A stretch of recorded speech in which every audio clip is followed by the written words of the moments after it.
Internet एक सागर की तरह है। जब भी डुबकी लगाएंगे तो कुछ ना कुछ तो हाथ आएगा ही। कभी सच का मोती, कभी उसकी शक्ल में कई तरह की अफवाहें और झूठी जानकारी। और कभी कभी तो झूठ इतनी बार बोला जाता है और ऐसे बोला जाता है कि वही सच लगने लगता है। और कई बार ऐसा भी होता है कि सच एक से दूसरे तक पहुंचते पहुंचते झूठ बन जाता है, क्योंकि मैंने कहा कुछ और आपने समझा कुछ। इसीलिए सच की खोज कभी कभी देरी का कारण बनती है, जैसा कि इस वीडियो के साथ हुआ। डॉक्टर सफदर आग के बारे में बहुत खोजबीन करनी पड़ी। कई लोगों ने अपना कीमती समय दिया, तब जाकर ये जानकारी मिली। डॉक्टर सफदर आग के बारे में काफी कुछ ऐसा जानने को है जो अनजाना भी है और रोचक भी। वो सब आपसे शेयर कर रही हूँ, तो वीडियो को अंत तक देखिएगा। पसंद आए तो लाइक, कमेंट, शेयर भी कर दीजिए। और चैनल को अभी तक सब्सक्राइब नहीं किया है तो जल्दी से कर दीजिए। हो सकता है कई लोग ये भी सोच रहे हों कि डॉक्टर सफदर आग थे कौन, तो ये जानने से पहले ये गाना सुन लीजिए। जलता है तो जलने दे। ये गाना अपने समय में बेहद मकबूल हुआ और आज भी मशहूर है गायक मुकेश के पहले हिट सॉन्ग के रूप में। ये फिल्म थी पहली नजर और इसमें संगीत था अनिल बिस्वास का। इस गाने की रिकॉर्डिंग का पूरा वाकया भी बहुत दिलचस्प है, जिस पर मैंने काफी पहले एक वीडियो बनाया था। आपने नहीं देखा हो तो उसका लिंक डिस्क्रिप्शन बॉक्स में है, देख लीजिएगा। इस गीत के बारे में लगभग सभी कुछ हम जानते हैं, मगर ये गीत जिसने लिखा उस गीतकार का अमूमन जिक्र नहीं होता। वही गीतकार थे डॉक्टर सफदर आह, जो उर्दू के मशहूर लेखक और शायर थे, पर हिंदू धार्मिक ग्रंथों के भी मर्मज्ञ थे। देख लिया, देख लिया, देख लिया। 28 अगस्त 1905 में जन्मे डॉक्टर सफदर आह के पिता का नाम था काजी सैयद हैदर। लेकिन सफदर आह अपने नाम के साथ काजी या सैयद नहीं लिखते थे। उनका जन्म उत्तर प्रदेश के सीतापुर में हुआ था, इसीलिए उन्होंने अपने नाम के साथ सीतापुरी जोड़ लिया। उनकी माँ बहुत ही धार्मिक किस्म की महिला थी और वो अपने इकलौते बेटे को धार्मिक शिक्षा देना चाहती थी, इसीलिए उन्हें स्कूली शिक्षा के साथ साथ फारसी, अरबी की तालीम भी दी गई। पढ़ाई के सिलसिले में डॉक्टर सफदर आह ने कुछ समय भदोही, बनारस और लखनऊ में भी बिताया, जिसका उनके जहन पर बहुत गहरा असर पड़ा और यहीं से हिंदी, उर्दू और संस्कृत की गहरी समझ भी पैदा हुई। जब वो 13 साल के थे तभी उनकी माँ का निधन हो गया था और यहीं से उनकी जिंदगी ने एक नया मोड़ लिया। आमतौर पर बेटों का लगाव माँ के साथ ज्यादा होता है, तो माँ के बाद घर से उनका जज्बाती रिश्ता नाम मात्र का रह गया था।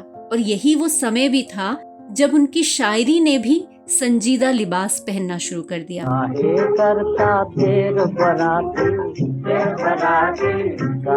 वैसे डॉक्टर सफदर आह ने बहुत कम उम्र से ही शायरी करना शुरू कर दिया था।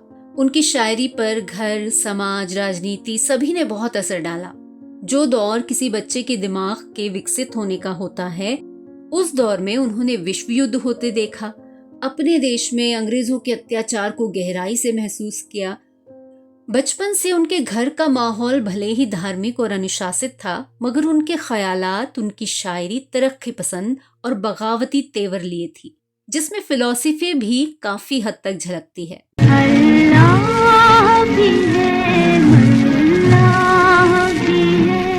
14 साल की उम्र में डॉक्टर सफदर आह की शायरी न्यूज़पेपर्स और जर्नल्स में छपने लगी थी। 17 साल की उम्र में उनका पहला कलेक्शन अंजाम मोहब्बत प्रकाशित हो गया था। पढ़ाई के दौरान ही वो लखनऊ की अदबी महफिलों और मुशायरों में अक्सर शिरकत करने लगे थे। वो लखनऊ की युवा शायरों की पार्टी के अहम और सक्रिय सदस्य थे और लखनवी गजल के उभरते हुए प्रतिनिधि समझे जाते थे।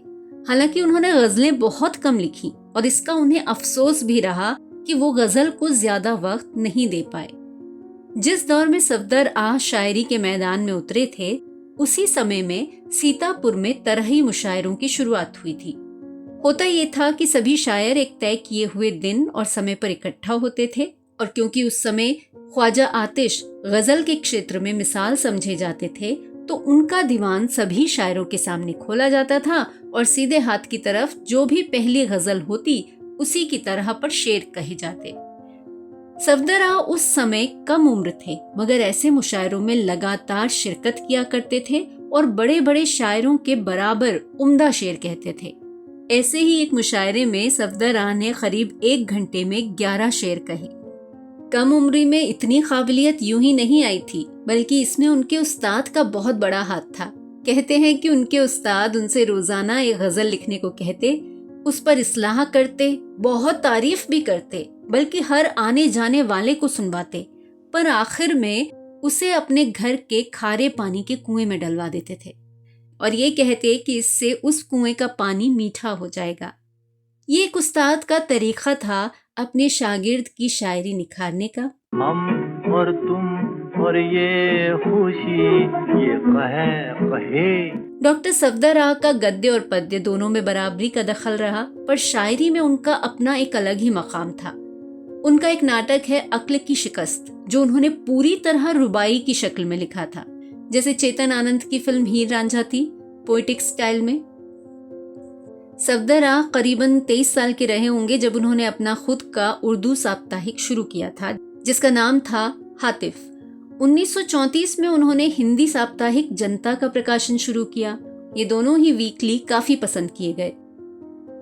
अपने क्रांतिकारी विचारों, शब्दों की गहराई और शायरी के कारण डॉक्टर सफदर आं की शोहरत दिन ब दिन बढ़ती गई और कहा जाता है कि वही लोकप्रियता उनके फिल्मों में आने की वजह बनी। डॉक्टर सफदर आं की शायरी के चर्चे जब देश भर में होने लगे तो फिल्म मेकर्स का ध्यान भी उनकी तरफ गया और फिर 1938 में महबूब खान ने डॉक्टर सफदर आं को बंबई आने का न्योता दिया। सफदर आं को फिल्मों में कोई दिलचस्पी नहीं थी, पर महबूब खान के बुलावे पर वो ये सोचकर मुंबई चले गए कि इसी बहाने शहर घूम लेंगे। लेकिन जो एक बार मुंबई जाता है तो फिर वहीं का होकर रह जाता है। यही हुआ डॉक्टर सफदर आं के साथ। जब मुंबई आए तो करीब 23 सालों का लंबा और कामयाब सफर उन्होंने तय किया। उन्होंने ये सफर जिनके साथ तय किया उन सबको आज भी याद किया जाता है, उन फिल्मों को भी याद किया जाता है। मगर डॉक्टर सफदर आं के बारे में एक आम फिल्म प्रेमी कितना जानता है, ये बताने की जरूरत नहीं है। डॉक्टर सफदर आं पहले प्रगतिशील लेखक थे जो फिल्मी दुनिया से जुड़े। उन्होंने आह सीतापुरी के नाम से फिल्मों में गीत लिखे।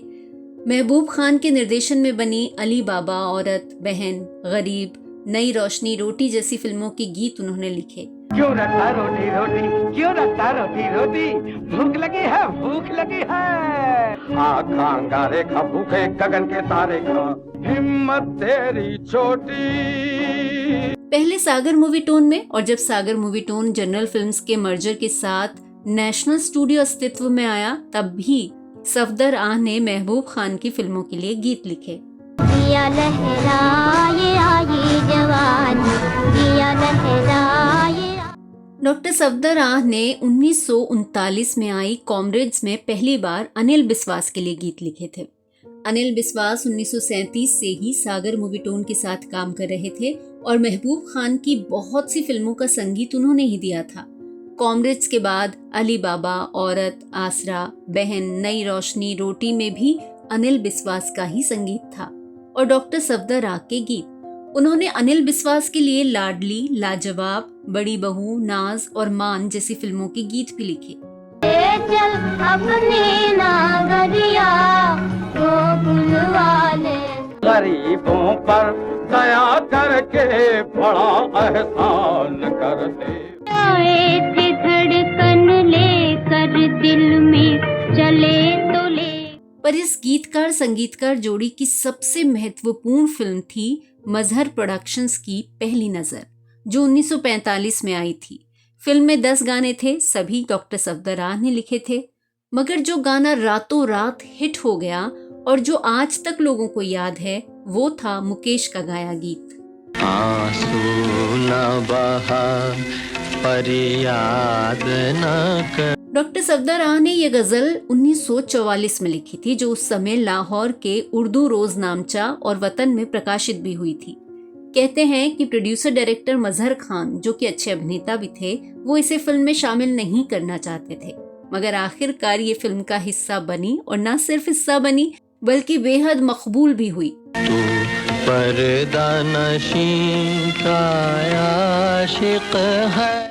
जैसा मैंने शुरू में बताया कि गायक मुकेश का पहला हिट गीत यही था और ये आज भी उन्हीं के नाम से अमर है। मगर गीतकार का नाम शायद ही कोई जानता हो, और ये भी शायद ही कोई जानता हो कि फिल्म पहली नजर के गीतों के अलावा उसकी कहानी और संवाद भी सफदर आ ने ही लिखे थे, क्योंकि इस फिल्म का प्रिंट किसी पब्लिक प्लेटफॉर्म पर उपलब्ध ही नहीं है।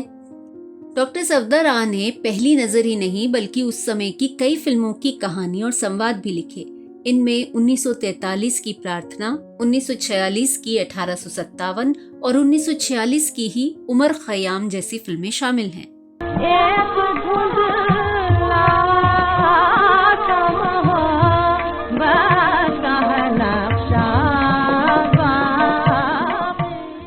ये गाना था 1943 में रिलीज हुई मिनर्वा मूवी टोन की फिल्म प्रार्थना का, जिसका निर्देशन सर्वोत्तम बादामी ने किया था। इस फिल्म में मोतीलाल, जहां आरा कज्जन, सबिता देवी, के.एन. सिंह जैसे कलाकारों ने काम किया था। फिल्म में 10 गाने थे जिनका संगीत दिया था सरस्वती देवी ने और उन्हें लिखा था डॉक्टर सफदर आ ने। ये सभी हिंदुस्तानी शास्त्रीय रागों पर आधारित गीत थे।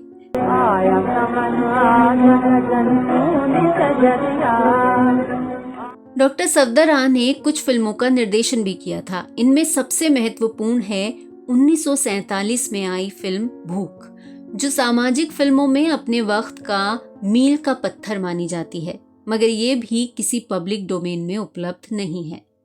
निर्देशक के तौर पर उनकी आखिरी फिल्म थी मान, जो 1954 में आई थी, लेकिन बतौर संवाद लेखक उनका नाम महबूब खान की आखिरी फिल्म सन ऑफ इंडिया के संवाद लेखकों आर.एस. चौधरी और जलाल मलियाबादी के साथ मिलता है। हालांकि तब तक वो फिल्मी दुनिया से संन्यास ले चुके थे, पर शायद महबूब खान से पुराने संबंधों की खातिर उन्होंने फिल्म में सहयोग किया हो।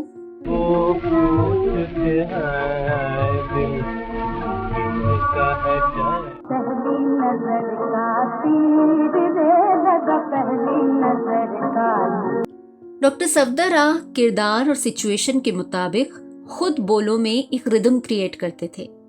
उनके लिखे नगमे अपने दौर में बेहद मकबूल हुए, मगर फिल्मों में उन्हें वो शोहरत नहीं मिली जिसके वो हकदार थे।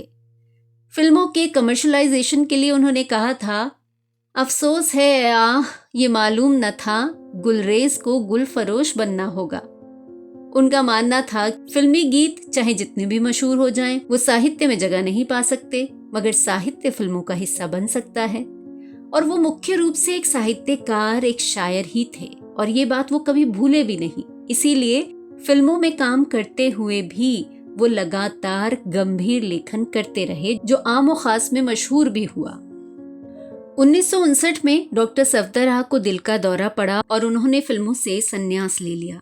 संन्यास लेने के बाद करीब 20 साल तक वो महाराष्ट्र के गणेशपुरी में रहे और अपना सारा समय लगभग एकांतवास में ही बिताया।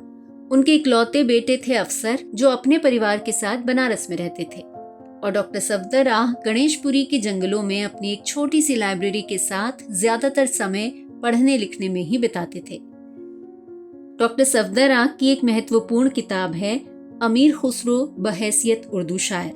कहते हैं अमीर खुसरो के बारे में जितना अच्छा सफदर आ ने लिखा, उतना अच्छा फिर कोई नहीं लिख पाया। उनकी दूसरी महत्वपूर्ण रचनाओं में मीर और मीरियात, रुबाइयत जमजमा, नौ बनाओ, गुलबुन और अमलदार करबला शामिल है, जो उर्दू अदब का सबसे बड़ा मरसिया माना जाता है। डॉक्टर सफदर आ के बारे में हमारे चैनल के एक दर्शक ने सवाल पूछा था, इसीलिए इस वीडियो को बनने में इतनी देर भी लगी, क्योंकि मैंने बहुत खोजा। पता चला कि इस बात पे कोई सच्चाई नहीं है कि वो कृष्ण भक्त हो गए थे या वृंदावन चले गए थे। हाँ, ये सही है कि उन्हें हिंदू धार्मिक ग्रंथों में रुचि थी। उन्होंने हिंदू धार्मिक साहित्य और महाकाव्यों का गहन अध्ययन किया था और तुलसीदास, कबीर और मीरा के बारे में विस्तार से लिखा भी। उन्होंने तुलसीदास और रामचरितमानस की उर्दू में समीक्षा की, प्रेम बानी में मीराबाई की जीवनी और उनकी रचनाओं की समीक्षा की। साहित्य में उनकी हिंदी रुबाइयों की बहुत महत्वपूर्ण जगह है, जिनमें उन्होंने एक भी अरबी फारसी का लफ्ज इस्तेमाल नहीं किया। इसका एक नमूना मैं पेश करती हूँ। इस देश की ये सबसे प्यारी बोली, ये लखनऊ ए दिल्ली की सवारी बोली, हीरे मोती से बढ़ के हैं इसके बोल, दाता फूले फले हमारी बोली।